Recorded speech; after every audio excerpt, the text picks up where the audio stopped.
Welcome to the Falls Homefront, where Wichita Falls leads in North Texas real estate, business, and life. I'm Tim Lockhart, retired Air Force officer, realtor, and your local real estate and business strategist. Every week, I'm shining a spotlight on people, places, and opportunities that make our community thrive. You'll hear real estate tips, market insights, and inspiring conversations with local leaders, entrepreneurs, and fellow military veterans.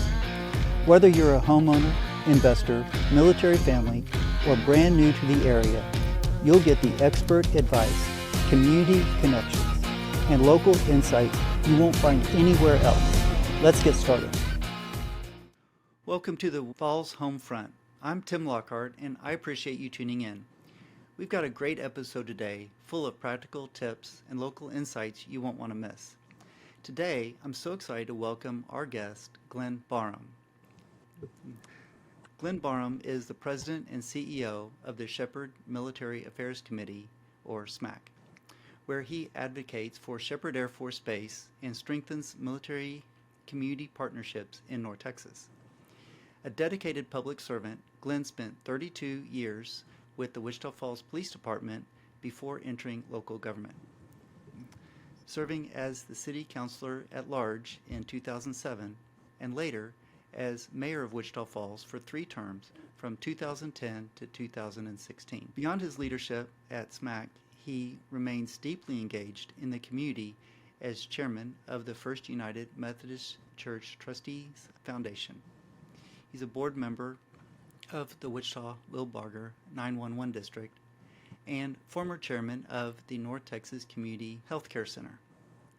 A graduate of Midwestern State University, Glenn also completed the FBI National Academy in 1986 and attended the Air Force National Security Forum at Maxwell Air Force Base. Thank you, Glenn, for joining us today. My pleasure to be here, Tim. Good to see you. I'd like to talk to you about the Sheppard Military Affairs Committee. What was the driving force of that connection, and how did you become involved? I came involved when I stepped off City Council due to term limits towards the end of 2016. I was asked to take on this position. As the mayor and former councilor at large, I got very involved with the activities at Sheppard Air Force Base and the things that the community does to support Sheppard. And when I stepped off council, the then president and CEO of Sheppard Military Affairs Committee was ready to retire, and I was asked to take his position because of my involvement as the mayor. We waited about a month. I had to do some vetting on that and figure out if I really wanted to do it. Without any military background, I was reluctant to move into that position. But after a month or so and talking to a lot of folks here in town, I decided to go ahead and move forward and went to work in January 17th of 2017. And here we are, August of 2025. Told him I'd give him 5 years maximum, and I'm in my 9th year now. So that's how I got here, and that's it. Good. What was the purpose for forming the Sheppard Military Affairs Committee? If the audience is not familiar, Congress established what's known as the Base Realignment and Closure Commission back in the late 1900s, 97, 92, somewhere in that time frame. In 2005, they had a Base Realignment and Closure round, short name is BRAC, and Sheppard was targeted. The medical training that Sheppard had on their installation was moved to Fort Sam Houston at San Antonio during that realignment process. The city and community, and frankly Sheppard, was caught by surprise with this move. And so the city, key leaders in the city at that time, formed the Sheppard Military Affairs Committee to help us protect the future of Sheppard Air Force Base, is our mission statement. And so 2006 that kicked off, and so far we're rocking right along. We're the political wing for Sheppard. Folks in the military have to stay neutral, and they can't get involved politically, so we can do that. And we advocate for Sheppard at the local, county, state, and federal levels. Talk to our congressional delegation on a regular basis, visit the Pentagon once or twice a year, and the congressional delegation once or twice a year. And of course, we talk to them on a regular basis, phone and email. That's what SMAC does, protects the future of Sheppard Air Force Base. That's great. Thanks for that background. For those who may not know, what is the significance of Sheppard Air Force Base to this community? Sheppard Air Force Base has been here for 75 plus years. From an economic standpoint, Sheppard represents approximately 39% of our total economy. There's 2 training wings at Sheppard, the 82nd Training Wing, which is civil engineers, maintainers, communications folks, fuels folks. They teach aircraft maintenance, and we're all of the chiefs, aircraft chiefs in the Air Force at one time or another usually come through Sheppard. On the flying side, there's the Euro-NATO Joint Jet Pilot Training Program. It's a multinational flight training program involving 14 NATO nations operating flying training here at Sheppard Air Force Base. It's a unique training environment because the U.S. Air Force does not run that program. It's actually operated and steered by a steering committee that meets twice a year. Usually in the fall they're overseas, in the spring they're here at Sheppard. And they do all the management for the program. Each of the partner nations contributes to the operational cost of the program, and it develops close-knit relationships between pilots. If we get into a conflict in the future, it's going to be not just the United States. It'll involve a lot of European nations and even Australia, Japan, others. And so that training, with those pilots training together, they just develop good relationships, and it just furthers the emphasis of the program. So Sheppard, along with the NJET program, as I said, is 39% of our economy. The NJET program alone is about 10 or 12% of our economy. So if either one of those 2 wings went away, or if both went away, it would be a devastating economic impact on Wichita Falls and the surrounding area, to the tune of about probably $100 million for the first year. In 2005, when that BRAC round occurred and the medical training was moved, the first year of the negative impact on Wichita Falls economy was about $42 million. So just moving one training wing hit the city and the economy negatively to the tune of $42 million, and that was 2005. So that same $42 million today would probably be 55 or 60 million. So it's pretty important to the community.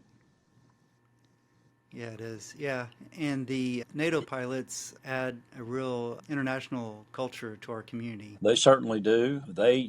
They're like the Americans. They like to party and have celebrations germane to their home country. So they do celebrations throughout the year out there, and community gets invited to those.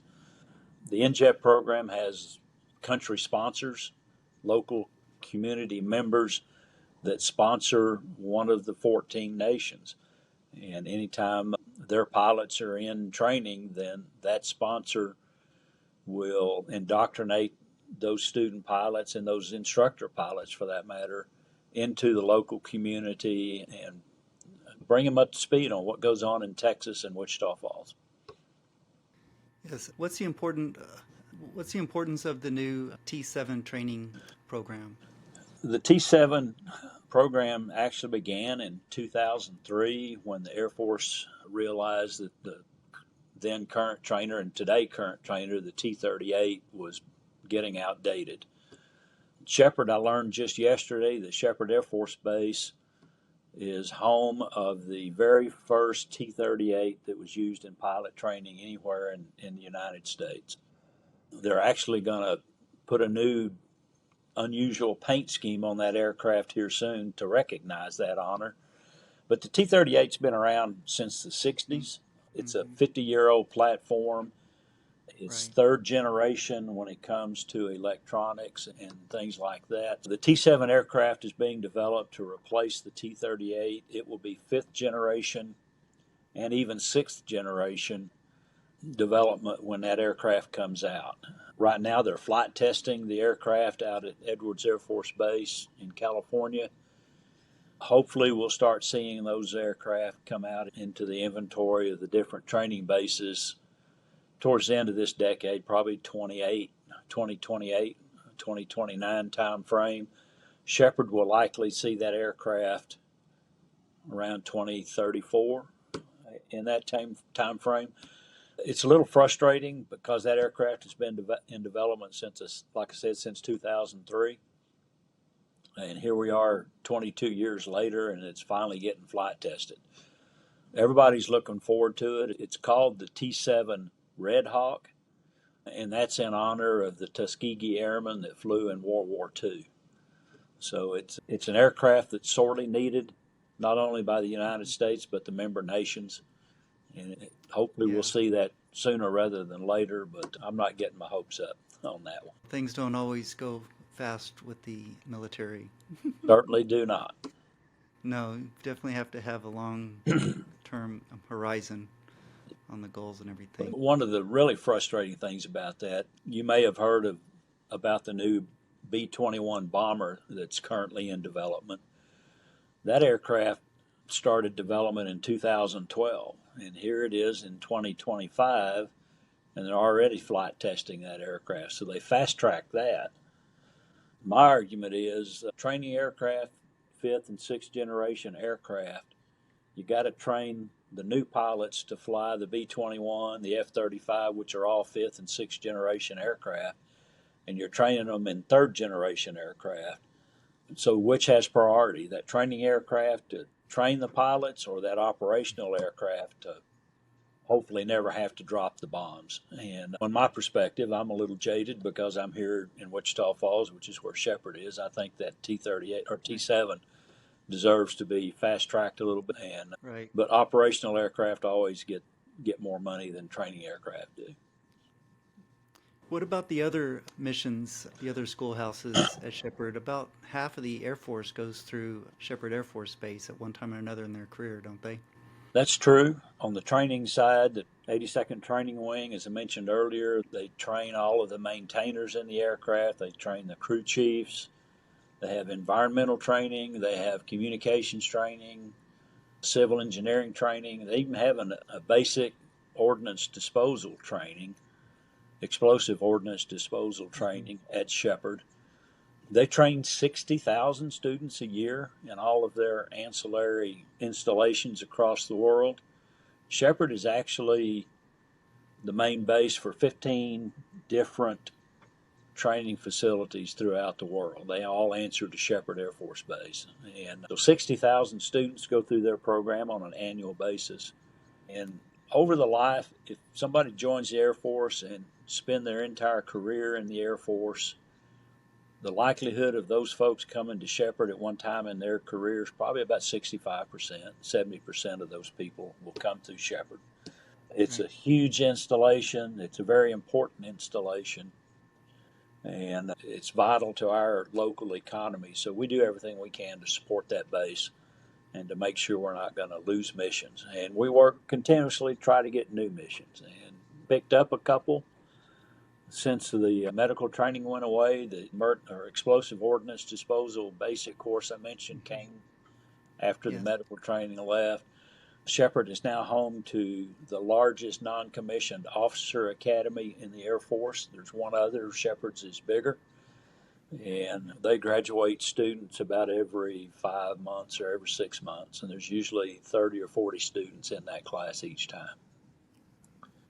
So on the flying side, Sheppard trains half of the United States Air Force fighter pilots, and then there's 3 other training bases that get the other half, split between those 3. So Sheppard's critical to the Air Force missions, and we can't afford to lose it.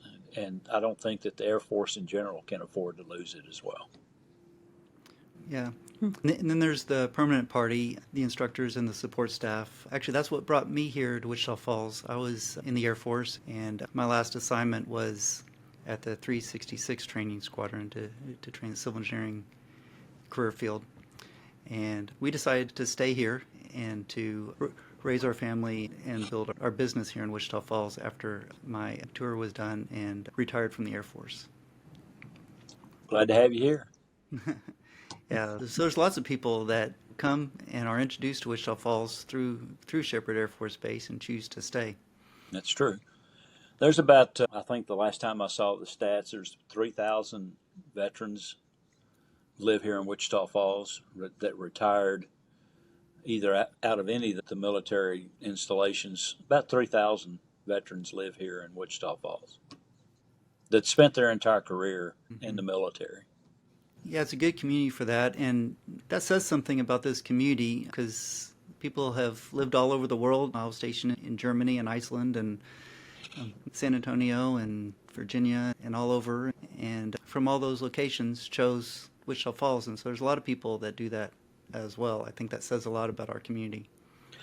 I agree. As a matter of fact, a former deputy commander at Sheppard, Colonel Kirk Peterson, retired from the Air Force after 25 years or so on July 31st, and he and his wife have moved here, and Kirk now has a job with the Chamber of Commerce, and he's molding right back into the community.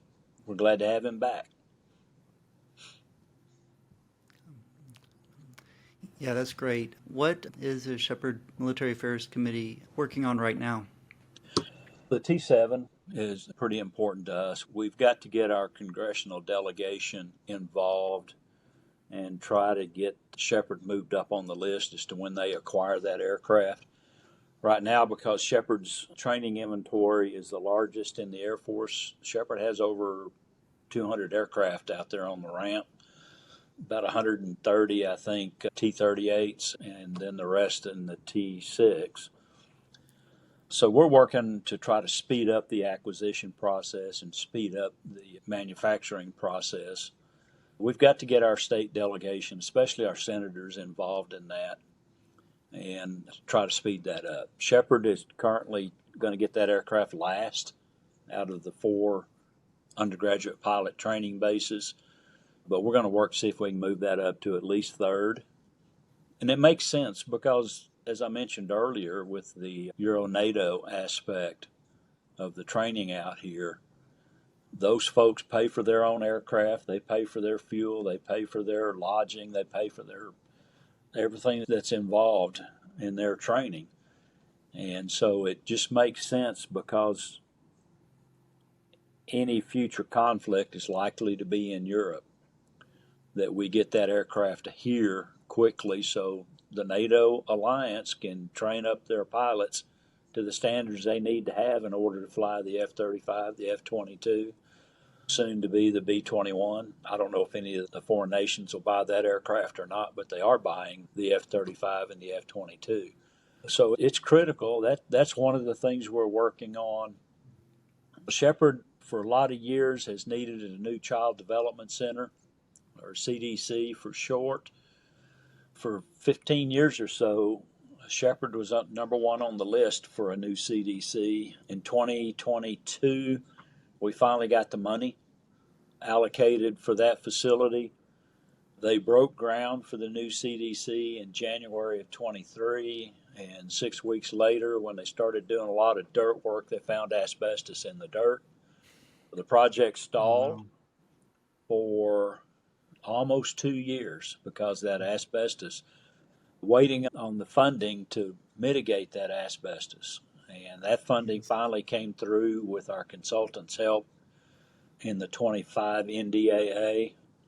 And so they're now mitigating that asbestos that's in the soil out there. And once that's taken care of, construction should begin on the actual facility towards the end of this year and hopefully be completed early to mid-27. The facility that they currently operate in, when it was originally built, was the brig or the jailhouse on Sheppard Air Force Base. And Mm-hmm. so over the years, it's been remodeled and brought up to standards, but it's just old and dated, and Right. it's too outdated to really be an adequate facility, and it's not large enough. Right. Yeah. The And it wasn't asbestos, originally for that purpose. yeah, the asbestos I mentioned earlier actually came from old barracks that were torn down back in the Mm. 60s, and instead of hauling that stuff off, they didn't know any better in the Yeah. 60s. Right. They buried it on site. Oh no. And unfortunately, when this project started, that was found, and they have to mitigate it. They got to get rid of it. So that's what Of delayed course. the project. Yeah. Yeah. Those things tend to happen Yeah. with And facilities that have been around for so long. another initiative that we've got, wind farms are always a problem for flight training. When those student pilots are flying low level training, they're flying at about 500 feet off the ground. And we've got wind turbines out there that are topping 750 to 800 feet in today's environment. So we work with the Department of Defense at the Federal Aviation Administration to try to mitigate those issues with wind farms and wind turbines.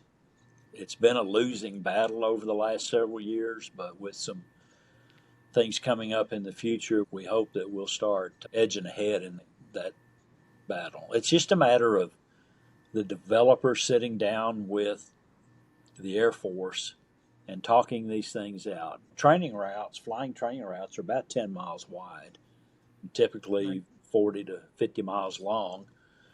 If a developer wants to put a wind farm inside one of those training routes, if he just repositions some of those turbines to where they're on the outside of that 10-mile route, then they can probably work around that when they're doing their flight training.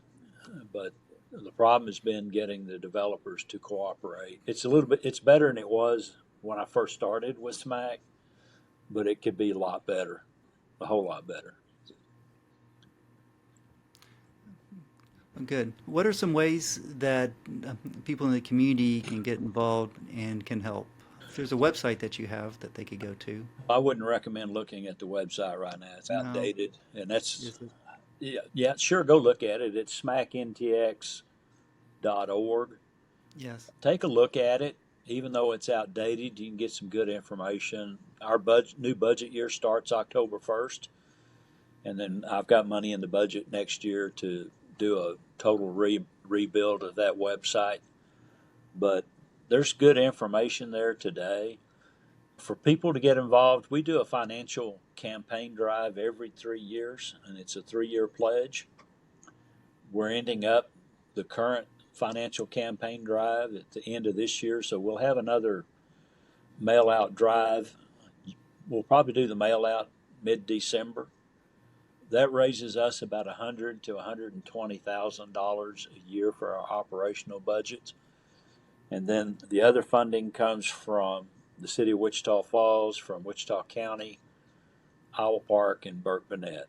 They all contribute to our funding stream.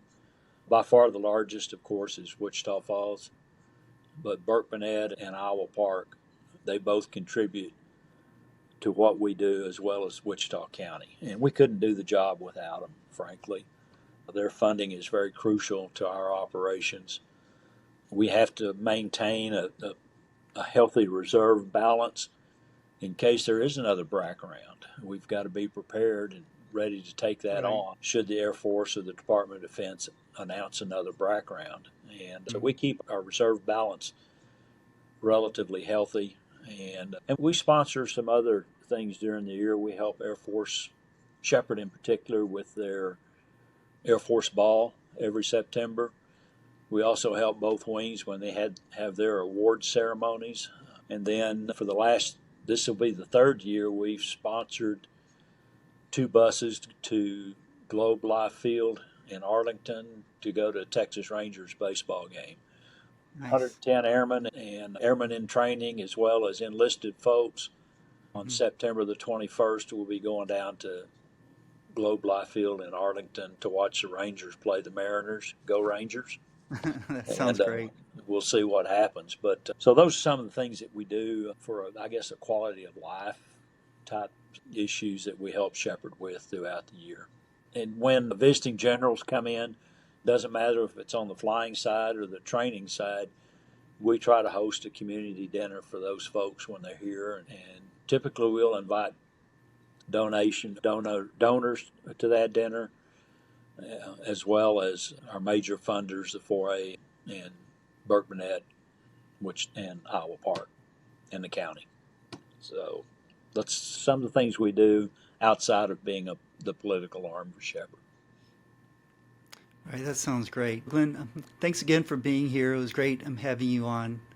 Is there anything else that you would like to share before we wrap up with all the listeners out there? I probably didn't really answer your last question, what could the general public do to help SMAC? Because we're so focused on politics, there's not a whole lot of work that we need from you in the office.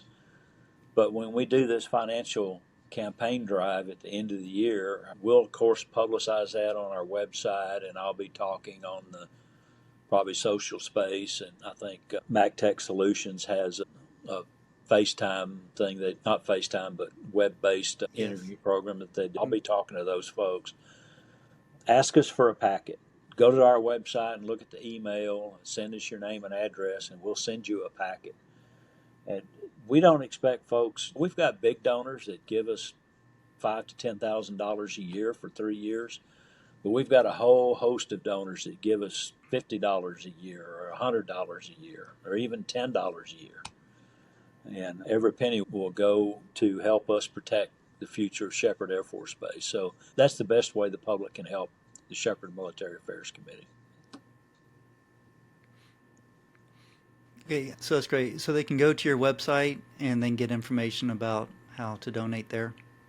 Yes, but as I mentioned earlier, our website's pretty much out of date, but that's going to be fixed before we do the campaign. Okay. The URL for the website will not change.